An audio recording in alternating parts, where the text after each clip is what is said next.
Hi and welcome back to my channel. Today I'm doing my TBR for my 2019 rereads. As I put into my 2019 plans video, I want to reread one book a month, so 12 over the course of the year, and I do much better if I've got a set list of books. So what I'm going to do today is talk very briefly through the 12 books I want to reread, and then every month I'm going to put on my Instagram account, which is at @WhatVictoriaRead, which will be linked below. I'll put a poll up on there for a day or so, and you guys can pick between two possible options for that month. But given that we're near the end of January, I have chosen my reread for this month, which I will talk about in a second, but for the rest of the year I'll get you guys to help me choose what I'm going to read. So I'll start with the book that I'm going to reread this month, which is a children's book. There's a real mixture. I've got all the books on the floor in front of me. We've got a real mixture of adult, young adult, fantasy, etc. So yeah, so my book for January is a children's book, and it is The Worst Witch by Jill Murphy. It's the first in the series. I adored these when I was about 8 or 9. Before I read Harry Potter, I read The Worst Witch. It is about Mildred Hubble, who is the worst witch in her class. It's just, you know, it's I think it's aimed at like 9 to 11 or possibly 7 to 9 year olds. It's, you know, it's for kids. From what I remember, they're just really gentle magical books, and I'm really excited to see if I still like them as an adult. This reread was actually triggered because my mum bought me a book voucher for my birthday in August, and on it was this picture, and I just suddenly felt really nostalgic and wanted to pick up the first book, so that will be my January reread. I'm very excited to read it. The others, there is no rhyme or reason. I do have two that I don't have physical copies of because at the moment they are out in the world being lent to people, so I'll talk about those. The first one, well actually both of these were on my favourite reads of 2018 list, so they won't be any surprise to anybody that's been watching my videos. The first one of that is Silent Companions by Laura Purcell, which I adored. I've already rambled on loads about it in other videos, which I will link in the description, so feel free to go and watch those, but I'm very excited to reread that at some point this year. The second one that I don't physically have is This Is Going to Hurt by Adam Kay. Again, I've rambled on about this loads in other places, so feel free to go and watch those videos, but I'm really excited once they both come back into my house to reread those at some point in this year, so they will be coming probably towards the end of 2019. Next, I've got The Miniturist by Jessie Burton. I read this when it came out in 2017 and I didn't love it, so this might seem a bit of a weird one to pick for a reread, but my reading's changed quite a bit since then and I'm kind of intrigued to see how I got on with it now. It's set in Amsterdam in 1686. A young girl gets married, moves into her husband's house, and weird stuff starts happening. I mean, it's been everywhere, so you probably know all about it. It's got the most beautiful cover, and I kept it, so there must have been something I liked about it. So I'm intrigued to see what I make of that second time round. Next, I have got a children's book called The Dreamwalkers Child by Steve Voake. I have a master's degree in creative writing, and Steve Voake was one of my tutors on that course, and I read everything that he'd written up to that point when I did my master's degree, which was a few years ago now, and I have to admit I've been a bit slack on keeping up with what he's doing. But this was his first novel, The Dreamwalkers Child. I loved it at the time. I gave it 5 stars, so I'm intrigued to see what I make of it second time round. It's basically about a boy called Sam who is riding his bike one day, he crashes, ends up in a coma, and when he wakes up he's in a fantasy world. He's got a mission. It's kind of just a kid's adventure fantasy story, so yeah, it's been a good few years since I've read this, so I'm really excited to pick this up again. Next, we have a book that I have read a lot, and it's got an author with a surname I can't pronounce.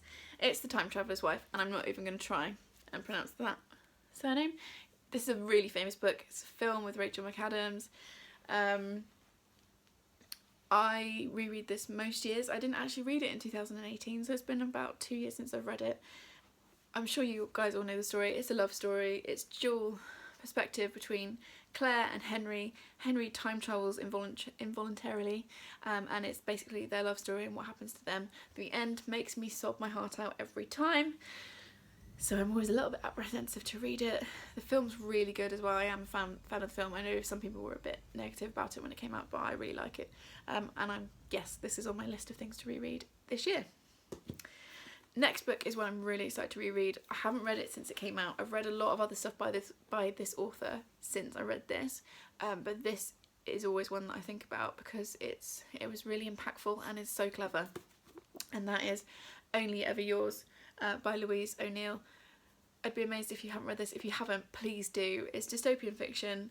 It's set in a place where girls are raised to be pleasing to men, and it's a really clever commentary on beauty culture, and it's just very clever, very cleverly written, really sharply written. These girls are now 16 and they're basically at finishing school, getting ready to be selected as wives. And I absolutely adore this. I think I read this in one go when I first read it, so we'll see what I think of it this time round. Next is the first book in a series. I'm not planning on rereading the whole trilogy in 2019. I've been struggling a bit with whether or not I've grown out of young adult fiction, so that's why I wanted to include this to see how I go on with it. And that book is the first in the Hunger Games trilogy, by Suzanne Collins, like one of the most famous trilogies in the whole world. I'm sure you know all about it. I've not read this for a couple of years since I was doing my master's degree. When we had to study it, I read it before then, but then we had to kind of look at it in depth when I did that course. It was a 5-star read for me. I don't know how I'm going to feel about it now. Like I said, I've been struggling a bit with young adult books. I'm kind of wondering if I've grown out of it, or maybe it's just not for me at the moment, but we'll see how we go on when I get to this. Next is a book that I mentioned, I think, in my newbie tag as being my favourite children's book, which is The Borrowers by Mary Norton. I just adore this book. For me, this book is like a warm bath or a hug or something. It's so nostalgic, and so I'll be excited when this one crops up. I'm trying to go fairly quickly because I'm well aware I'm talking too much. Now, I couldn't have this list without a Harry Potter book on it because I'm a giant Potterhead. But usually I would start a reread at the beginning, but again, I'm not planning on rereading the whole series this year. I reread the whole series in 2017, and at the moment I'm just not feeling that urge to reread the whole thing. This might change it slightly, but I have picked my favourite book of the series, which some people might think is a bit of a controversial choice. Sorry, I need to get my fridge cut. But this is my favourite of all the books, and that is The Prisoner of Azkaban. This edition is so nice. At some point I'll show you guys, I've got the full set. I just adore the look of them, and the illustrations are stunning. This is my favourite Harry Potter book. That's not always a popular choice. For me, it's the last one before they cross over into more like almost young adult. I think they get towards the end of the series. Things get darker, they get tougher. The characters obviously grow up and become teenagers. And for me, this is like the last one where they're still on that like cusp, where they're still children and they're still at Hogwarts. I prefer the ones that are kind of in Hogwarts. And also I love the character of Sirius Black.